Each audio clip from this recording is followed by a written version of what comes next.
Hey guys, we're going to read chapter 3 of Runaway Ralph by Beverly Cleary. Today, chapter 3 is titled An Educational Toy. Ralph didn't rest long. "On your feet, Mouse," said the gopher, appearing from the dark recesses of the gopher run. "You can go now." "Do I have to?" pleaded Ralph, nervously eyeing the gopher's long, curving teeth. "I've come a long way, and I need a day's sleep." "Go on, beat it." The gopher stared at Ralph with his nearsighted eyes. "This is my run, and I don't want it cluttered up with mice." "Please," Ralph tried to sound pitiful. "I'm just a little mouse, and I've had a long, hard trip." "I know you, mice," answered the gopher. "You are little and you look helpless, but when you move in, you take over."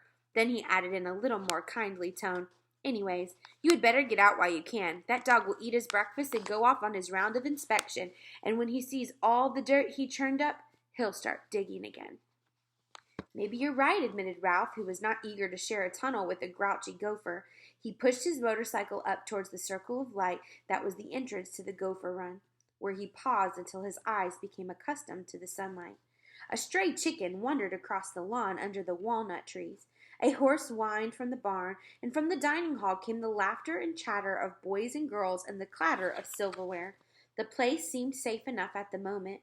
Ralph permitted himself a leisurely but bumpy ride along the path that led to a small withering building shaded by an arbor of grapevines. At the corner of the building he found a clump of bamboo which offered the possibility of shelter.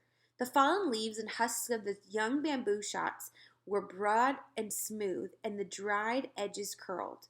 He laid his motorcycle at the foot of the bamboo and pulled a husk over it. The edges curled around it so that it was completely hidden. He put his helmet under another husk, and too tired to scrunch for food, Ralph crawled under a third husk. Ralph curled himself into a cozy ball. The leaves beneath him were springy. The husk above him was smooth and silky and curled protectingly around him. Ralph had not been so comfortable for a long time. A delicious fragrance of hot cakes drifted from the dining hall, reminding Ralph of the dining room of the Mountain View Inn. The campers began to sing. "The horses stand around, their feet are on the ground. Oh, who will wind the clock while I'm away, away?" Ralph wondered if Matt had wound the clock in the lobby. Perhaps Matt was searching for a broken motorcycle in the shrubbery at the foot of the steps of the Mountain View Inn. Well, he wouldn't find it. Now all Ralph wanted was a peanut butter and jelly sandwich. Ralph slept more soundly than he had ever slept before. The next thing Ralph knew, a weight was pressing him on the bamboo leaves. He squirmed, but the weight pressed harder. He heard a cat's voice say, "Now watch carefully. This is the way to handle a mouse." That greeting opened Ralph's eyes in a hurry. He saw to his horror that he was pinned to the leaves by the paw of a cold-hearted tomcat and was surrounded by a mother cat and a litter of wide-eyed kittens.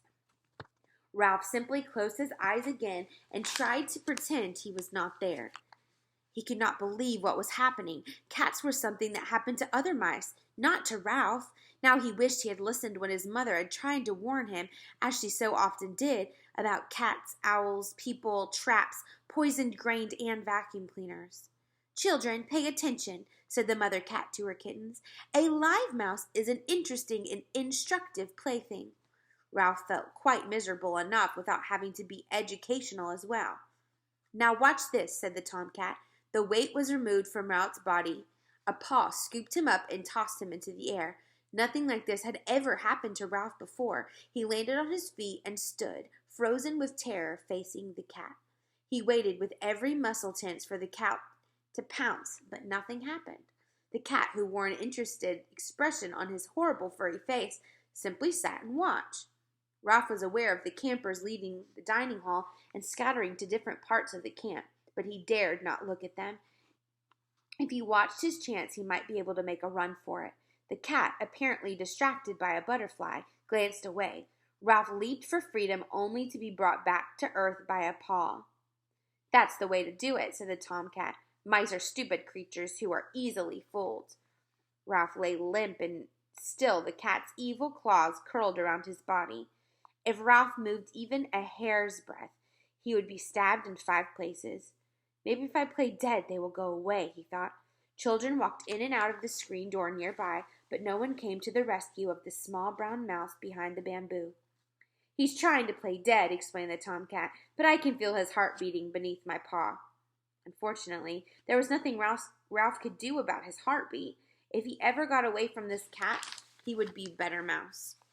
He would listen when his mother warned him about cats, owls, people, traps, poisoned grain, and vacuum cleaners. He would set a good example for his little brothers and sisters and cousins.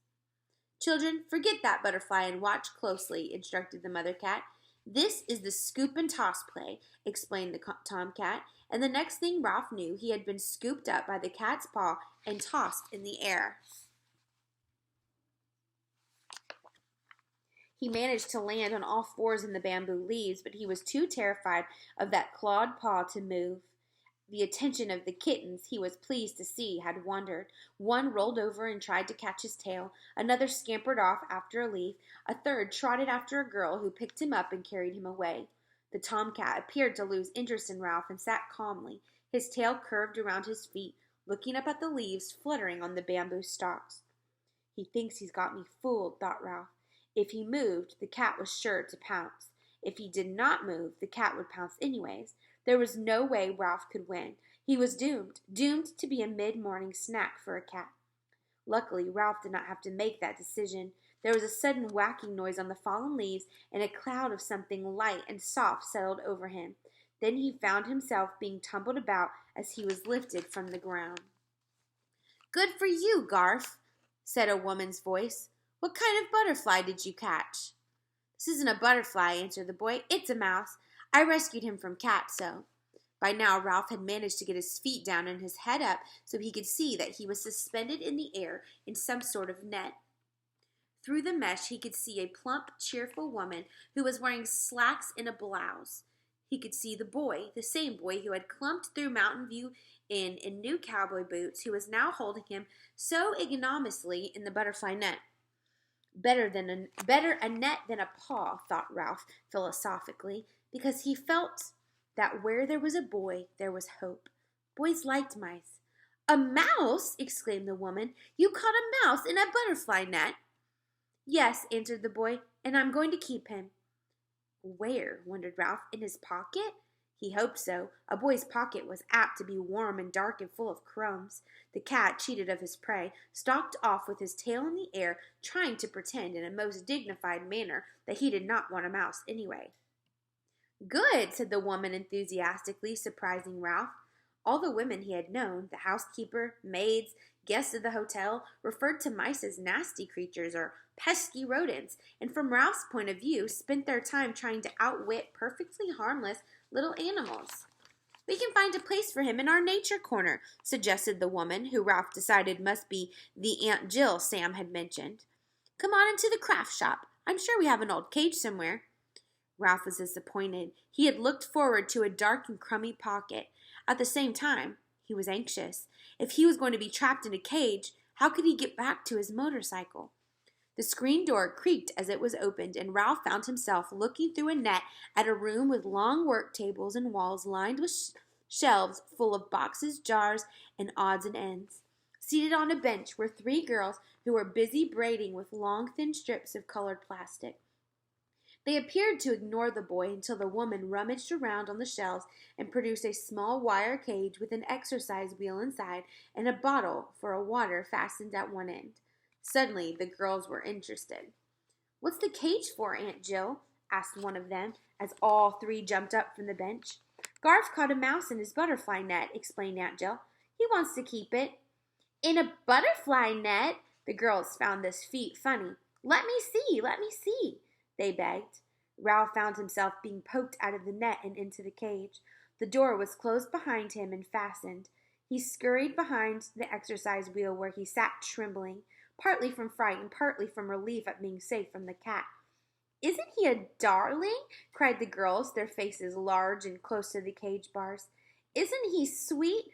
Those teeny tiny ears! Look at those itsy bitsy paws!" Ralph looked for help towards the boy, who had stepped inside and now stood scowling beside the screen door. "Aunt Jill, can we feed the mouse?" begged the girls. "Please let us feed him." Ralph turned his back and curled up into the smallest possible ball. "The mouse belongs to Garfield," said Aunt Jill. "He gets to feed his own mouse." "Skip it." Ralph thought Garf sounded angry. He heard the boy's footsteps leave the craft shop and the screen door screech and slam as it opened and closed. "What's the matter with him?" asked one of the girls, who sounded as if she did not really care. "Girls, do you know what I think we should do?" asked Aunt Jill.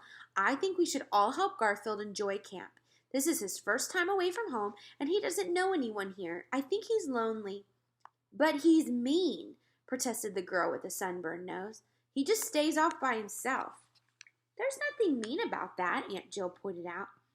"I know," admitted the girl, "but oh, I don't know. Garf is a funny name." "Maybe he doesn't think so," said Aunt Jill. Ralph could feel one of the girls trying to poke her finger through the bars of his cage. "At meals, he won't talk or sing," he said, jabbing Ralph with a stick. "He just eats and then gets up and walks out." Ralph tried to draw himself into a tighter ball.